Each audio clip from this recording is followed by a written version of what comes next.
German technical officers stationed at Flak Regiment 155W observation posts along the Pas-de-Calais coast found themselves confronting an impossible mathematical problem in the early morning hours of late August 1944. The morning reports that arrived at 6:15 hours contained figures that violated every principle of ballistic probability they had learned at Luftwaffe technical academies throughout the Reich. According to the data, 82% of the V-1 flying bombs launched toward London in the pre-dawn darkness had been destroyed. The officers initially dismissed the figures as clerical errors. Standard ballistic science indicated such interception rates were physically impossible, yet field observations confirmed what the numbers suggested. Through their telescopes, they had watched V-1 missiles being destroyed over the coastal gun belt by anti-aircraft fire with accuracy that defied rational explanation. The flying bombs weren't being shot down by pursuing fighters making dangerous interception curves, nor were they becoming entangled in barrage balloon cables. Instead, shells were exploding around them with precision, detonating near the missiles rather than requiring the direct hits that conventional ballistics demanded. These troubling reports made their way to Oberst Max Wachtel at Flak Regiment 155W headquarters in the Château d'Auteuil. As commander of the entire V-1 offensive, Wachtel received the intelligence with mounting concern. The statistics told an alarming story. When the V-1 campaign began, the coastal gun belt had destroyed only 17% of flying bombs in June. By late August, that figure had climbed to 74%. The extraordinary 82% destruction rate on that particular day in the final week of August 1944 represented more than a statistical anomaly.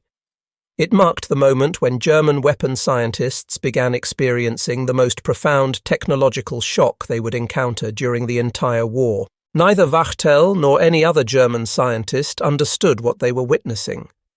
The technology destroying Hitler's terror weapon with such devastating precision was one of World War II's most closely guarded secrets, protected at the same classification level as the atomic bomb project itself.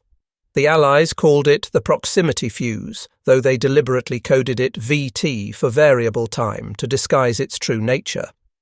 This revolutionary device was systematically eliminating the V-1 threat with an effectiveness that German physics declared shouldn't exist.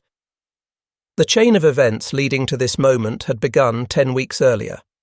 On June 13, 1944, exactly 1 week after the D-Day landings in Normandy, Hitler had unleashed his promised Vergeltungswaffe against London. The first V-1 struck at 4:25 a.m., landing on Grove Road in Bow. The impact destroyed a railway bridge and surrounding homes, killing 6 people, injuring 30 others, and leaving 200 homeless. German High Command viewed this weapon as the culmination of years of development work. The pilotless aircraft utilized an Argus AS 109-014 pulse jet engine, carried 850 kilograms of Amatol explosive, and traveled at 640 kilometers per hour. It was the world's first operational cruise missile, and German leadership believed it would force Britain into submission.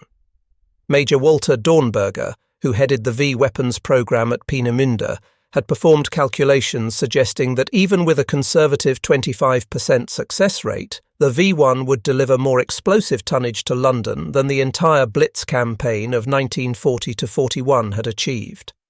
The economics appeared favourable as well. Each V-1 cost approximately 5,000 Reichsmarks to produce, representing a fraction of what a manned bomber mission cost, with the added advantage of risking no aircrew lives. German scientists at Peenemünde Army Research Centre had legitimate reasons for confidence in their creation. They had pioneered advanced rocket technology, developed operational jet aircraft, and now fielded the first cruise missile. Dr. Robert Lusser, the engineer responsible for designing the V-1's control system, calculated that Allied interception capabilities were woefully inadequate for the task. The flying bomb maintained speeds of 640 kilometers per hour, while varying its altitude between 600 and 2,700 meters. British fighters required speeds exceeding 650 kilometers per hour just to catch the missiles. Once they closed to within 200 meters for an attack, they risked being destroyed by the explosion they triggered. Anti-aircraft fire presented even greater challenges. The probability of scoring a direct hit on such a small, fast-moving target was calculated at less than 1 in 10,000 shells fired. These weren't propaganda figures meant to boost morale. They represented sound ballistic science based on conventional weapons technology. Conventional time-fused shells demanded accurate prediction of the target's future position, precise mathematical calculations, manual setting of the fuse mechanism, and perfect timing of the explosion. Given the V-1's speed, gunners typically had no more than 30 seconds from initial detection to engagement. These constraints made effective interception appear nearly impossible. Oberst Max Wachtel understood these limitations from both perspectives of anti-aircraft warfare. Throughout the campaign, German forces would launch 9,521 V-1 missiles from ground sites against England, with an additional 1,000 fired from ground sites against other targets. The total number of V-1s deployed throughout the entire war reached approximately 25,000 units. British anti-aircraft defences began adapting with remarkable speed within days of the first launches. Troubling reports reached German intelligence indicating faster adaptation than predicted. By late June, the interception rate had climbed from 10% to 24%. This was higher than German calculations suggested, but still within explainable parameters. Then July arrived, and the statistics became inexplicable. German technical officers monitoring the campaign's effectiveness noticed that British guns were claiming V-1 kills while expending impossibly low amounts of ammunition. Observers stationed on the French coast reported watching V-1s flying steadily toward England when they would suddenly become surrounded by flak bursts.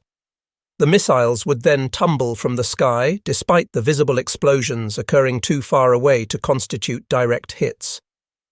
What German intelligence didn't know was that they were observing proximity fuses converting near misses into kills. The technology had actually been operational in the Pacific Theatre since January 1943, when the USS Helena successfully shot down a Japanese dive bomber using shells that exploded automatically upon sensing proximity to the target. The fact that German intelligence remained unaware of this development represented a comprehensive failure. The Oslo report, delivered in November 1939, had mentioned Allied proximity fuse research, but German scientists dismissed it as disinformation intended to mislead them. Germany had actually attempted to develop similar technology, researching over 30 different designs, but none achieved operational status. German engineers had concluded that proximity fuses were theoretically impossible to manufacture. The technical obstacles seemed genuinely insurmountable. The device would need to miniaturize radio transmitter receivers small enough to fit inside artillery shells. Vacuum tubes would have to survive 20,000 G-forces during firing. Batteries must remain dormant during potentially years of storage, yet activate instantly when needed. Mass production at military scale would require solving all these problems simultaneously. Despite these challenges, American factories were producing 40,000 VT fuses daily by August 1944. The proximity fuse achieved its maximum effectiveness during the final week of August 1944. The British had completely reorganized their anti-aircraft defense system. Guns now employed American SCR-584 radar systems for automatic target tracking. More importantly, they fired shells equipped with VT fuses that had been specifically modified to counter the V-1 threat. The Royal Artillery and RAF Regiment had redeployed their batteries from positions in the North Downs to the south coast, creating a concentrated gun belt. This coastal positioning ensured that any malfunctioning shells would fall into the sea rather than on land where German forces might recover them. When V-1s crossed the English coast, they entered a kill zone where technology trumped statistical probability. The SCR-584 radar automatically locked onto incoming targets, calculated their trajectories, and fed firing solutions directly to the guns. Each proximity fuse contained miniature radio transmitters, built using tubes developed by Sylvania Electric and Western Electric. When reflected signals indicated the shell had reached proximity to the target, thyratron switches triggered the detonators, sending steel fragments tearing through the V-1's hull. On the peak day in late August, coastal guns destroyed 82% of incoming V-1s. German engineers considered this rate physically impossible according to everything they understood about ballistics. The reports of 82% interception triggered crisis meetings at German headquarters. Wachtel initially suspected sabotage of the missiles themselves. Emergency inspections found nothing wrong with the weapons. Test firings conducted over German territory showed normal performance characteristics. The problem only manifested when missiles encountered British defences. German experts reached the conclusion that the British had developed some kind of revolutionary anti-aircraft system, but they couldn't determine the specifics without capturing actual examples of the technology. They experimented with various tactical adjustments. Different altitudes were tried, larger salvos were launched, night operations were emphasized, and weather conditions were exploited when possible. Nothing made any difference. The kill rate remained devastatingly high. Scientists at Peenemünde faced an uncomfortable realization. If the Allies had actually developed proximity fuses, they had achieved what German science considered impossible. German efforts to uncover the secret intensified but failed completely. The proximity fuse security protocols were nearly perfect. Production was compartmentalized across 110 different factories. Workers at each facility knew only their specific assigned tasks. Even the name variable time was deliberately misleading, suggesting a conventional timed fuse rather than revealing the proximity sensor mechanism. By 1944, a substantial portion of American electronics industry capacity was devoted to fuse production. 22 million proximity fuses would be manufactured by war's end, costing over $1 billion in 1940s currency. The Crosley Corporation alone produced over 5 million fuses, representing nearly a quarter of total production. The production numbers revealed a staggering industrial mismatch between the two nations. While Germany struggled to produce V-1s using forced labor under increasingly difficult conditions, America had transformed its electronics industry for proximity fuse production. Peak daily production reached 40,000 units. Unit costs dropped from $732 in 1942 to just $18 by 1945. The Crosley Corporation, which had manufactured radios and refrigerators before the war, employed 10,000 workers who were producing 16,000 fuses daily at peak output. Sylvania Electric dedicated its entire vacuum tube research division to developing ruggedized components, producing 400,000 miniaturized tubes daily. These represented 95% of all tubes used in the fuses. The contrast between the two industrial approaches was absolute. Germany handcrafted weapons in limited numbers, while America mass-produced revolutionary technology at unprecedented scale. Monthly American proximity fuse production exceeded the total number of German V-1s produced during the entire war. The proximity fuse itself represented extraordinary engineering achievement. The device had to survive being fired from a gun, withstanding 20,000 G acceleration, 25,000 RPM spin rates, 10,000 G spin forces, and extreme temperature variations. Sylvania developed miniature vacuum tubes based on hearing aid technology, but reinforced them to survive these harsh conditions. The batteries remained dormant for years of storage, yet activated instantly when needed. Each fuse contained a miniature radio transmitter that broadcast signals continuously. When reflected signals indicated proximity to large objects, electronic circuits triggered the detonation mechanism. This seemingly simple operational concept required solving problems that German engineers had concluded were impossible. Quality control procedures were unprecedented in scope. Every single fuse underwent multiple testing procedures. Random samples were actually fired in test guns to verify performance. Rejection rates below 2% demonstrated remarkable manufacturing precision achieved at massive industrial scale. By September 1944, the V-1 offensive had been effectively neutralized as a strategic threat. Of the 9,521 V-1s launched from ground sites against Britain, only 2,515 actually reached London. These missiles killed 6,184 civilians and injured 17,981 others. While these casualties were certainly tragic, they represented only a fraction of what German planners had intended. General Frederick Pyle, who commanded Anti-Aircraft Command, calculated that without proximity fuses, V-1 casualties would have been 4 to 5 times higher than the actual figures. The proximity fuse had saved London from the devastation German planners had envisioned. Germany shifted tactics to emphasize night launches and accelerated development of the V-2 rocket, which flew too fast for any interception system to counter. These desperate measures couldn't achieve the strategic impact German leadership required. The V-1 program became a costly failure that consumed resources desperately needed on other fronts. The German failure to detect the proximity fuse represented one of history's greatest intelligence disasters. Despite extensive intelligence networks and considerable technical expertise, German forces never grasped what they were facing. The program remained completely secret throughout the war. Not a single intact proximity fuse fell into German hands during the entire V-1 campaign.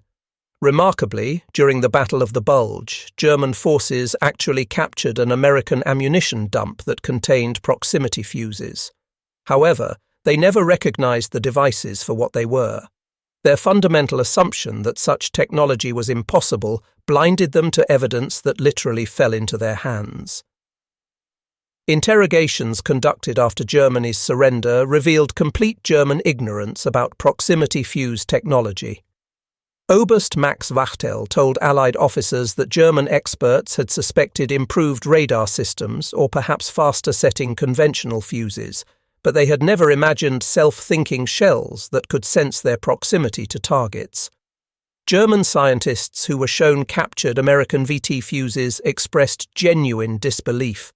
They couldn't comprehend how vacuum tubes could survive the acceleration forces, how batteries could remain viable, or how circuits could continue functioning after gunfiring. They estimated being at least 10 years behind American technology in these areas.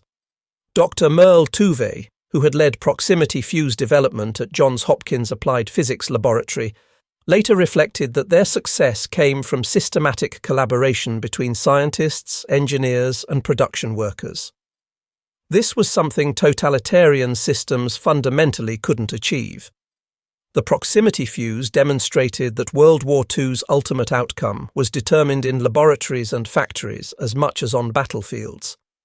While Germany pursued exotic wonder weapons, America focused on multiplicative technologies that enhanced existing weapons systems. The proximity fuse made every anti-aircraft gun 5 to 10 times more effective than it had been with conventional ammunition. Secretary of the Navy James Forrestal would later state that the proximity fuse had helped blaze the trail to Japan. Without the protection this ingenious device provided to surface ships of the fleet, the westward push across the Pacific could not have proceeded as swiftly, and the cost in men and ships would have been immeasurably greater. The V-1 program relied heavily on slave labor from concentration camps. Tens of thousands of prisoners died in underground factories while manufacturing the flying bombs. Meanwhile, American workers voluntarily worked overtime shifts for premium wages. Most didn't know exactly what they were producing, but they understood its importance to the war effort. At Sylvania's Ipswich facility, over 5,000 women worked 12-hour shifts producing specialized components. They only discovered after the war ended that they had helped save London from Hitler's terror weapons. The proximity fuse secret was maintained completely throughout the conflict. Even British anti-aircraft crews didn't know what made their ammunition so effective. They simply knew they had special ammunition subject to strict accounting requirements. Every proximity-fused shell fired at V-1s was carefully tracked. Unexploded shells were immediately secured when found. Naval vessels patrolled the English Channel specifically to prevent German forces from recovering any duds that fell into the water. This extreme secrecy came at a cost measured in lives. Allied ground forces couldn't use proximity-fused artillery ammunition until December 1944 because the risk of shells falling into German hands was too great. Thousands of soldiers died because the technology was considered too secret to risk in ground combat. Yet the decision to use the fuses against V-1s over England was justified by strategic necessity. London's survival during the invasion period was crucial to Allied operations. For Germany, the V-1 program drained critical resources while achieving minimal strategic impact. Launching approximately 25,000 V-1s in total cost millions of Reichsmarks and diverted resources from fighter aircraft production and anti-tank weapons that were desperately needed on shrinking fronts. The program's dependence on slave labor added a moral dimension to its failure. The proximity fuse was defeating weapons built through human suffering, a contrast that would only be fully understood in the post-war period. The proximity fuse represented warfare's transformation from a contest of individual weapon superiority to victory through systematic engineering and production capacity. It proved that modern warfare had become a contest between industrial systems rather than simply between military forces. Before the fuses saved Pacific Fleet ships and enabled the final defeat of Japan, they saved London from sustained bombardment. The Germans who watched V-1s falling from the sky never understood why their carefully engineered weapons were failing. The technology defeating them remained inconceivable within their scientific framework. The transformation in effectiveness was dramatic and measurable. Before proximity fuses were deployed, destroying a single V-1 required an average of 2,500 heavy anti-aircraft shells. With proximity fuses, the gun belt's interception rate rose from 17% to 82% in just 10 weeks. This improvement wasn't achieved through superior courage or enhanced training programs, but through mass production of advanced technology on a scale Germany couldn't match or even comprehend. America had mobilized its entire electronics industry for this effort, employed over 80,000 workers across the production network, and invested over $1 billion to produce 22 million fuses. The War Department declassified the proximity fuse in September 1945. Their announcement began by stating that this was one of the most important weapons developed during the war, surpassed in effectiveness only by the atomic bomb itself. For German scientists who had spent months puzzling over V-1 failure rates, the revelation brought both understanding and humiliation. They had been defeated not by superior strategy or exceptional courage, but by industrial capacity they hadn't imagined was possible. Post-war interviews revealed the depth of German shock at these revelations. They had believed their V-1 represented the pinnacle of weapons technology. Learning it had been defeated by mass-produced electronics costing less than $20 each proved devastating to their professional pride. They had lost not to better warriors, but to superior assembly lines.